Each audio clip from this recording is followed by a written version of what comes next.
ये कहानी 3200 वर्ष पुरानी है। माना जाता है कि यह बाइबल की एक सच्ची कहानी है, जिसमें कनान देश के इब्रानी लोग पिछले 400 सालों से यानी उनकी 4 पीढ़ियां मिस्र के राजाओं के लिए गुलामी करती आ रही है। उन राजाओं द्वारा उन पर बहुत जुल्म किए जाते थे। ये गुलाम मिस्र की शान बढ़ाने के लिए वहां पर पिरामिड्स और बड़ी बड़ी मूर्तियां बनाते थे, लेकिन वो इन 400 सालों में अपने देश को और अपने ईश्वर को कभी नहीं भूले, और उनका ईश्वर भी उन्हें नहीं भूला है। कहानी की शुरुआत में मिस्र के राजा फिरौन को दिखाया जाता है, जिसने एक बैठक बुलाई होती है। दरअसल एक दुश्मन सेना इनके राज्य की सीमा तक आ पहुंची है। अब फिरौन दुश्मन के हमला करने से पहले खुद दुश्मन पर हमला करना चाहता है, इसलिए वो अपने 2 सबसे भरोसेमंद और काबिल लोगों को बुलाता है, जिसमें उसका खुद का बेटा राम से और उसकी बहन का बेटा मूसा है। फिरौन इन दोनों को हमले के लिए भेजने लगता है। तभी वहां की भविष्यकर्ता कहती है, इस लड़ाई में हमारे सेनापति की जान को खतरा है, और जो भी हमारे सेनापति की जान बचाएगा वो आने वाले कल में राज करेगा। जब मूसा और राम से अपनी सेना को लेकर लड़ाई के मैदान में पहुंचते हैं तो दोनों सेना के बीच घमासान युद्ध होता है। इस बीच एक पल ऐसा आता है जहां पर राम से अपने रथ से नीचे गिरकर निहत्था हो जाता है, और दुश्मन उस पर हमला करने ही वाला होता है कि तभी मूसा वहां आकर उसकी जान बचा लेता है। यानी भविष्यवाणी के मुताबिक आने वाले कल में मूसा राजा बन सकता है। लेकिन मूसा को ईश्वर और भविष्यवाणियों पर बिल्कुल यकीन नहीं है। उस लड़ाई को जीतकर वो दोनों वापस महल आते हैं। फिरौन को भी ये बात पता चलती है। दरअसल राजा के बाद सिर्फ उसका वारिस ही राजा बन सकता है, इसलिए फिरौन मूसा से कहता है, मुझे पता है तुम ईश्वर और भविष्यवाणियों में यकीन नहीं करते, लेकिन तुम मेरे वारिस कैसे हो सकते हो? क्या ऐसा हो सकता है? तब मूसा कहता है, बिल्कुल नहीं हो सकता। फिरौन मूसा को अपने बेटे जैसा ही मानता है, और मूसा भी फिरौन की बहुत इज्जत करता है। राम से भी भविष्यवाणियों में यकीन नहीं करता, लेकिन भविष्यवाणी के मुताबिक जो कुछ हुआ और मूसा ने उसकी जान बचाई, जिसकी वजह से उसके मन में एक शक समा जाता है। हालांकि उसका शक इतना पक्का नहीं होता है। एक दिन फिरौन को पता चलता है पितौम के गुलाम बगावत पर उतर आए हैं। तब वो अपने बेटे राम से को कहता है, तुम पितौम जाकर वहां के वजीर से मिलो और वहां के गुलामों का जायजा लो। लेकिन राम से का वहां जाना शान के खिलाफ होगा, इसलिए मूसा पितौम चला जाता है और वहां के गुलामों के बुजुर्गों से मिलकर उनसे बात करता है। वो बुजुर्ग कहते हैं, हमें एक बार अपने देश कनान को देखना है। तब मूसा कहता है, अब वहां पर कुछ भी पहले जैसा नहीं है। मैं वहां जा चुका हूं। अब वहां पर बहुत खतरनाक कबीले रहते हैं, इसलिए तुम्हारा वहां जाना ठीक नहीं होगा। और इस तरह वो उन्हें समझाता है। आखिर में मूसा उनके मुखिया को उसका नाम पूछता है। वो मुखिया कहता है, पहले तुम अपना नाम बताओ। तब मूसा बताता है, मैं राजा फिरौन की बहन बिथिया का बेटा हूँ और मेरा नाम मूसा है। यह सुनकर वो सभी बुजुर्ग थोड़े खुश होते हैं। वो मुखिया अपना नाम नून बताकर वहां से चला जाता है और मूसा को अकेले में मिलने के लिए संदेश भिजवाता है। जब मूसा उसे अकेले में मिलने जाता है तब वो मुखिया उसे कहता है, तुम यहाँ वापस आए ये कोई इत्तेफाक नहीं है, तुम यहीं पर पैदा हुए थे। तुम भी हमारी तरह एक इब्रानी हो। दरअसल तुम जिसे अपनी माँ कहते हो वो तुम्हारी माँ नहीं है। जब तुम पैदा हुए थे उस साल एक भविष्यवाणी हुई थी कि उस साल इब्रानियों का मसीहा पैदा होगा और वो सभी इब्रानियों को गुलामी से आज़ाद करेगा। लेकिन जब यह बात राजा को पता चली तब उसने उस साल के सभी इब्रानी बच्चों को मरवा दिया। लेकिन तुम्हारे माता पिता तुम्हें किसी भी हाल में बचाना चाहते थे, इसलिए उन्होंने तुम्हारी बहन मरियम को नदी की तरफ भेज दिया और तुम्हें एक टोकरी में रखकर नदी में छोड़ने के लिए कहा। मरियम तुम्हें नदी में छोड़ने के लिए उस वक्त गई जिस वक्त फिरौन की बहन बिथिया वहां पर नहा रही थी। बिथिया तुम्हें अपने साथ महल ले गई और उसने तुम्हारी बहन मरियम को ही तुम्हारी दाई रखा। तब से तुम वहीं पर पले बड़े हो। यह सब सुनकर मूसा कहता है, कहानी बहुत अच्छी थी, और वो वहां से चला जाता है क्योंकि मूसा को इन सब बातों पर यकीन नहीं है। इस कहानी को चुपके से और 2 लोग सुन रहे होते हैं। वो जाकर पितौम के वजीर को यह कहानी बताते हैं। दूसरी तरफ फिरौन की तबीयत बहुत ज्यादा खराब होने की वजह से उसकी मृत्यु हो जाती है। उसके बाद राम से राजा बन जाता है। एक दिन वो वजीर आकर राम से को उस कहानी के बारे में बताता है जो उसने उन 2 लोगों से सुनी थी। राम से उस कहानी का सच जानने के लिए उस दाई को बुलाता है जिसने मूसा की बचपन से देखभाल की थी। वो उसे पूछता है, क्या मूसा तुम्हारा भाई है? तब वो कहती है, नहीं। राम से कहता है, सच बताओ वरना मैं तुम्हारा हाथ काट दूंगा।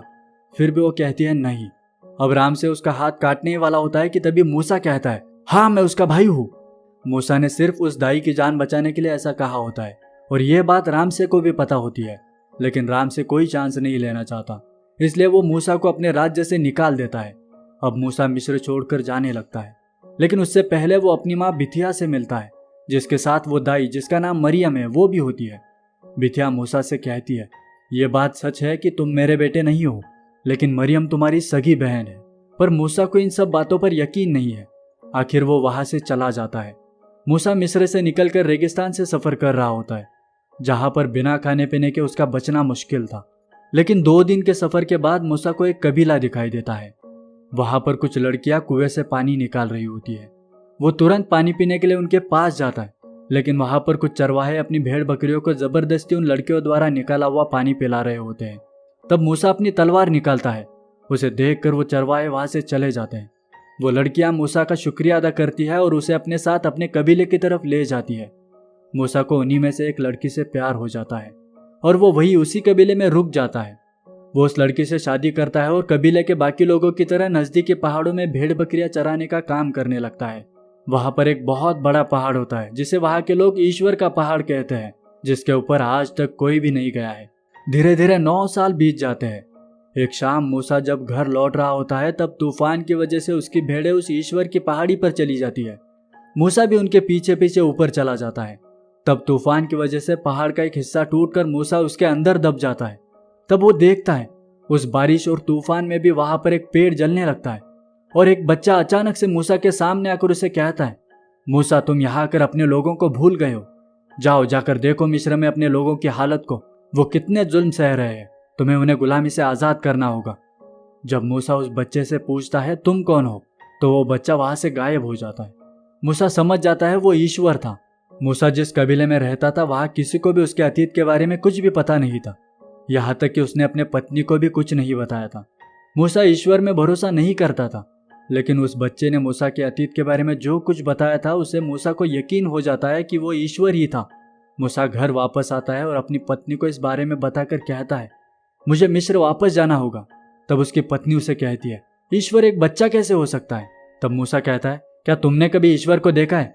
अगर देखा है तो बताओ मुझे वो कैसा दिखता है। मुझे पता है वो ईश्वर ही था। आखिर मूसा अपने पत्नी और बेटे को आखिरी बार मिलकर मिस्र की तरफ चला जाता है और उस इब्रानियों के मुखिया से मिलता है जिसने उसे उसकी बचपन की कहानी बताई थी। साथ ही मूसा वहां के बाकी लोगों से भी मिलता है, जिनमें से एक मूसा का सगा भाई होता है जिसे मूसा पहली बार मिल रहा होता है। अब वो एक रात चुपके से रामसे के पास जाकर उसके गर्दन पर तलवार रखकर कहता है, मैं यहाँ वो भविष्यवाणी सच करने या फिर तुम्हारी हुकूमत छीनने के लिए नहीं आया हूँ। मैं यहाँ पर एक समझौता करने के लिए आया हूँ। तुमने आज तक इब्रानियों पर बहुत जुल्म किया है, बिना खाने पीने के उनसे काम करवाया है, लेकिन अब तुम्हें इब्रानियों को उनके काम के बदले पैसे देने होंगे, वरना तुम्हें उन्हें आजाद करना होगा। तब राम से कहता है, वो हमारे गुलाम है। मूसा उस पर चिल्लाते हुए कहता है, वो गुलाम नहीं है, और वो वहां से चला जाता है। इस बात से रामसे को बहुत गुस्सा आता है और अगले दिन वो अपने सभी सिपाहियों को मूसा को ढूंढकर मारने के लिए कहता है। सिपाही इब्रानियों के बस्ती में आकर मूसा को ढूंढने लगते हैं, सबको मारने पीटने लगते हैं, लेकिन कोई भी मूसा के बारे में नहीं बताता। तब हर रोज इब्रानियों के एक एक परिवार को फांसी दी जाती है ताकि डर से बाकी लोग मूसा के बारे में बता दे, लेकिन कोई भी मूसा के बारे में नहीं बताता। अब मूसा भी गुलामों की एक सेना बनाता है और उन्हें घुड़सवारी के साथ साथ तीरंदाजी और भाले चलाना भी सिखाता है, और वो रामसे से लड़ने की कोशिश करता है लेकिन वो नाकाम हो जाता है। तो वो बच्चा मूसा के पास आता है जो उसे ईश्वर की पहाड़ी पर मिला था। वो बच्चा कहता है, जिस तरह से तुम ये लड़ाई लड़ रहे हो इसमें तुम्हें सालों लग जाएंगे, तुम्हारी पीढ़ी खत्म हो जाएगी। तब मूसा कहता है, मैं पूरी पीढ़ी लड़ सकता हूँ।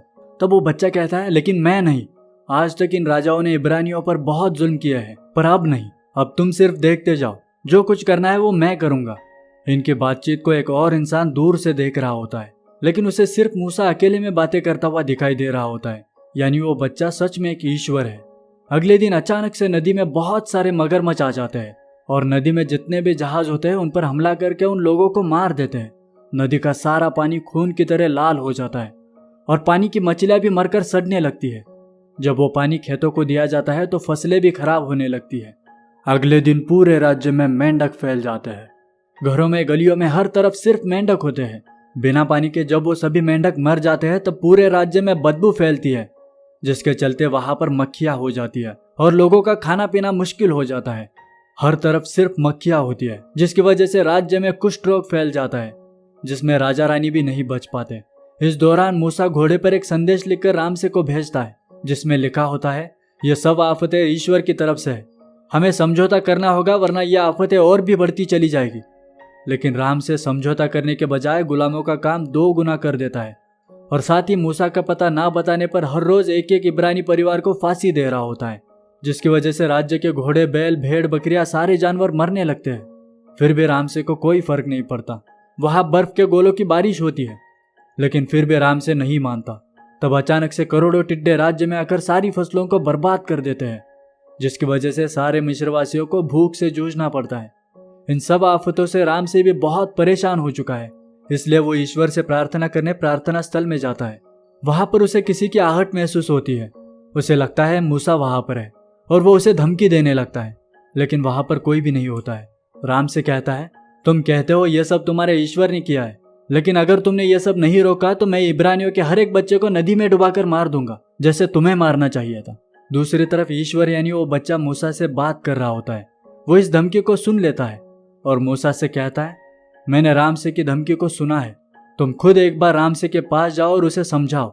उसे कहो अगर उसने कल के सूर्यास्त से पहले बात नहीं मानी तो मिस्र के सारे बच्चे मर जाएंगे।